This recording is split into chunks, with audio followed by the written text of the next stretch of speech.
সম্মানিত ইলেকট্রনিক এবং প্রিন্ট মিডিয়ার সাংবাদিকবৃন্দ, আসসালামু আলাইকুম এবং শুভ সকাল। র্যাপিড অ্যাকশন ব্যাটালিয়ন প্রতিষ্ঠালগ্ন থেকেই সবসময় বিভিন্ন ধরনের অপরাধী গ্রেপ্তারের ক্ষেত্রে অত্যন্ত অগ্রণী ভূমিকা পালন করে আসছে। র্যাবের সৃষ্টিকাল থেকে এ পর্যন্ত মাদক ব্যবসায়ী, অপহরণকারী, সন্ত্রাসী, ছিনতাইকারী, চাঁদাবাজ, প্রতারক এবং চোরাকারবারিদের গ্রেফতার করে জনসাধারণের মনে আস্থা অর্জন করতে সক্ষম হয়েছে। এছাড়াও চাঞ্চল্যকর হত্যা মামলার ঘটনা উদ্ঘাটন করে আসামিদেরকে আইনের সম্মুখীন করেছে। গত 13 জুলাই 2026 তারিখে সোমবার ভোর রাত আনুমানিক 2:30 গাজীপুর জেলার শ্রীপুর পৌরসভার এলাকায় মাদক সেবী স্বামী ছুরিঘাতে পোশাক শ্রমিক স্ত্রী নিহত হয়।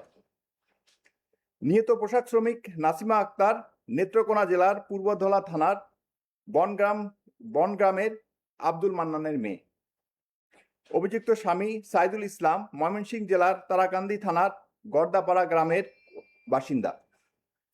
নিহত নাসিমা ও সাইদুল দম্পতির ছেলে ও মেয়েকে নিয়ে শ্রীপুরে ভাড়া বাসায় থাকতেন।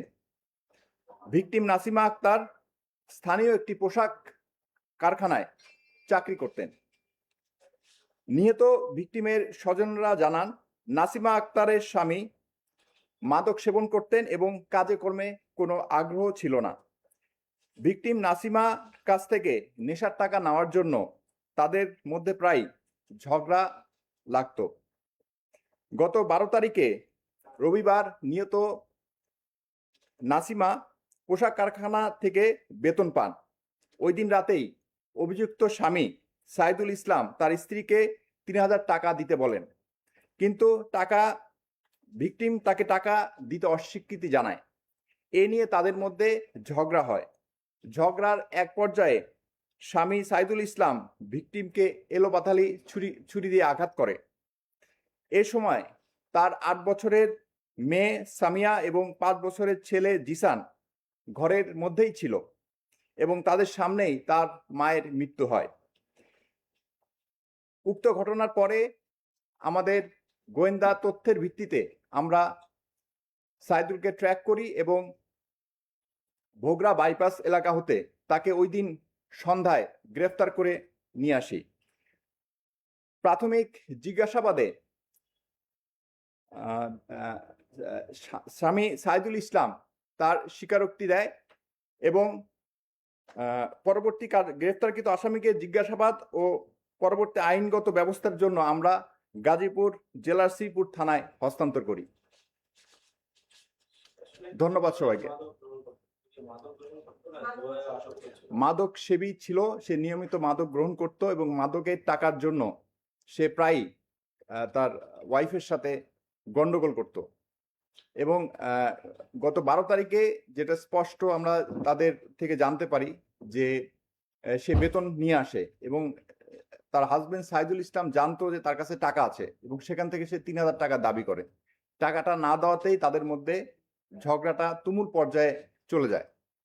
তো ওখান থেকেই সে তার কাছে একটা ছুরি ছিল, সে ছুরি দিয়ে বউকে এলোপাথারি সে ছুরি দিয়ে আঘাত করে এবং যতটুকু ধারণা করা যায় অতিরিক্ত রক্তক্ষরণে ভিকটিম ওখানেই মারা যায়।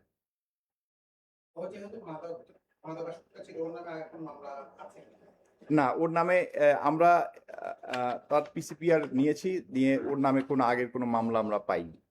আচ্ছা, আমি একটা ভিন্ন প্রসঙ্গে সেটা হচ্ছে যে আপনাদের র্যাব একের এরিয়ার মধ্যে বিমানবন্দর থেকে এবং গাজীপুরের মাঝখানে যে রুট, এই রুটে প্রায় ছিনতাই চক্রের যে সদস্যরা প্রচুর আনাগোনা দিনে দুপুরে এবং সবসময় তারা আসলে এবং ছিনতাই করে।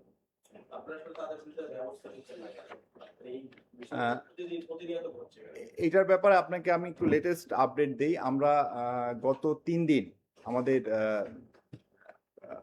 ওই এলাকার উত্তরা পুলিশ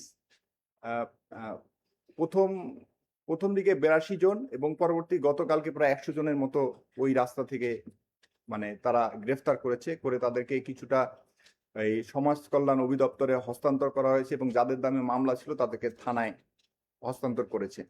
তার আগের সপ্তাহে আমরা প্রায় 17 জনকে, যেটা নিউজও হয়েছে আপনাদের, 17 জনকে আমরা মাজার বস্তি এবং স্টেশন রোড এই সংলগ্ন এলাকা থেকে 17 জনকে গ্রেফতার করি। আমাদের কিন্তু অভিযান অব্যাহত আছে, ঠিক আছে, এবং এটা আমরা আরো আপনারা সামনে জানতে পারবেন। আমরা আরো অভিযান করব, যে এই যে ছিনতাই যেটা বললেন, ছিনতাই এবং মাদক সেবন এবং মাদক এই যে বিক্রি করার যে প্রবণতা, এটা ইনশাল্লাহ আমরা কমিয়ে আনতে সফল হব। আমাদের অভিযান অব্যাহত থাকবে।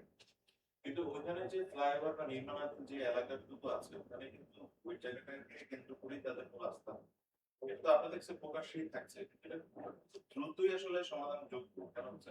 এটা আমরা যে পরিমাণ আসামি বা অপরাধী ওখান থেকে তুলে নিয়ে যাচ্ছি, দেখা যাচ্ছে যে আশেপাশে বস্তি হওয়ার কারণে এবং আবার সেটা কোনো না কোনোভাবে রিফিল হয়ে যাচ্ছে। তো আমরা কিন্তু আমি গতদিন বসেছিলাম ডিসি টঙ্গীর সাথে।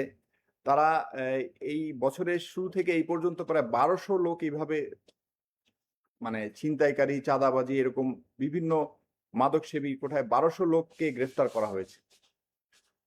তো বিভিন্ন সময় তো আমরা দেখেছি যে এই ঘটনাগুলোর পিছনে কিছু লোক গডফাদার থাকে, তারা তো ছিনতাই করে তারা নিজেরাই বিক্রি করে, এটা কারণে কারণে হাতে যায় এবং পেছনে তাদেরকে পেট্রোনাইজ বা জামিন করানোর পেছনে নাকি লোক আছে। এইগুলো নিয়ে আপনারা একটু কি দেখছেন? আমরা আমরা আমাদের অভিযান শুরু করেছি। আমরা বেশ কিছু তথ্য পাচ্ছি যারা পিছন থেকে আপনারা যেটা বলছেন যে কলকাঠিনা, এবং তাদের বিরুদ্ধে অচিরেই অভিযানের মাধ্যমে তাদেরকে গ্রেফতার করা হবে। ইতিমধ্যে কারো নাম আপনাদের কাছে এসছে যে কারা বলতো তাই এখানে কারা এই জিনিসটা পরিচালনা করছে? কিছু কিছু আমরা পেয়েছি, যেটা তদন্তের স্বার্থে গোপন রাখতে হচ্ছে। আমরা তাদেরকে অচিরেই আমাদের অভিযানের মাধ্যমে তাদেরকে গ্রেফতার করব। সম্প্রতি শুধু বারবার নেশার বিষয়গুলো নিয়ে আসছে, সেটা মনে হচ্ছে ছড়িয়েও গিয়েছে ব্যাপক হারে, অস্বীকার করা যাচ্ছে। আপনাদের মধ্যে এই হঠাৎ করে মাদকের পাশাপাশি কি কেন হলো বা কিভাবে হলো? এটা আসলে আমাকে যদি জিজ্ঞেস করেন, কারণ সবকিছুর ব্যাপারে স্টাডির একটা প্রয়োজন আছে, যে কেন মাদকটা ছড়াচ্ছে, কেন অপরাধের প্রবণতা বাড়ছে, এটা নিয়ে বড় ধরনের স্টাডি হওয়া উচিত। স্টাডি হয়ে এর আসলে কি কি সমাধান, এগুলো বের করা উচিত। আমাদের গভর্নমেন্টের অনেকগুলো অর্গান আছে যারা এইসব কাজ করে থাকে। তারা যদি এটা রিসার্চ করে এটার একটা বের করতে পারে তাহলে খুব ভালো হবে, যেখানে আমাদেরকেও রিসার্চের পার্ট হিসাবে নিতে পারে। তাহলে আমার মনে হয় আপনি যে প্রশ্নটা করলেন, এটার একটা সুন্দর সমাধান বের হবে আর কি। ধন্যবাদ সবাইকে।